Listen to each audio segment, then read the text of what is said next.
আরে ফোনের লাইটটাকে তো একটু বাড়ান। হ্যাঁ, এবার দেখুন থালায় কি যাচ্ছে।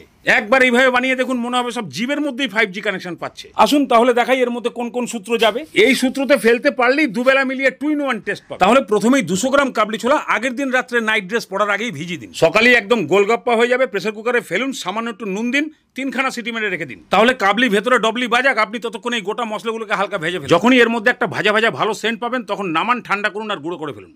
এবার কড়াইতে বেশ খানিকটা রিফাইন তেল গরম করে 4টে মিডিয়াম সাইজের পেঁয়াজকে কুচি করে বেরেস্তা বানান। অনেককে দেখেছি বেরেস্তা বানাতে গিয়ে হেনেস্তা হয়ে সব পুড়িয়ে ফেলে। আরে বাবা, সব থেকে সহজ পদ্ধতি, যখনই দেখবেন বেশিরভাগ পেঁয়াজের মধ্যেই কালার ধরতে শুরু করেছে, গ্যাসের ফ্লেমটাকে একদম অফই করে দিন। তারপরে নাড়িয়ে চাড়িয়ে পুরোপুরি কালার এসে গেলে তেল ছেঁকে তুলে নিন। এবার একটা থালার মধ্যে রেখে চারিদিকে একটু ছড়িয়ে দিন। 10 মিনিটের মধ্যে সব মচমচে হয়ে যাবে। নিন, এবার ওই পেঁয়াজ ভাজা তেলের মধ্যে 1 কিলো 1.5 কিলো যা মাংস নিয়ে আসছেন দিয়ে দিন।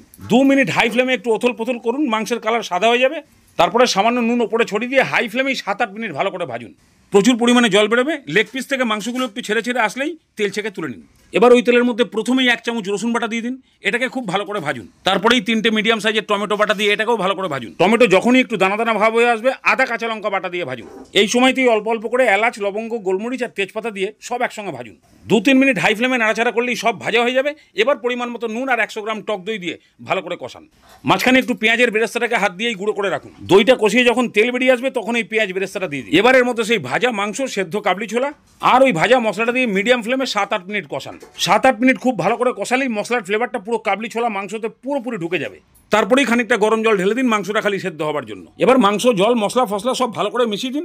তারপরে 5-6টা কাঁচা লঙ্কা আর সামান্য একটু কসুরি মেথি দিয়ে এবার ঢাকনা দিয়ে পুরোপুরি সেদ্ধ করে ফেলুন। বাস 7-8 মিনিট এইভাবে ফুটিয়ে দিলে একদম পুরোপুরি সেদ্ধ হয়ে যাবে।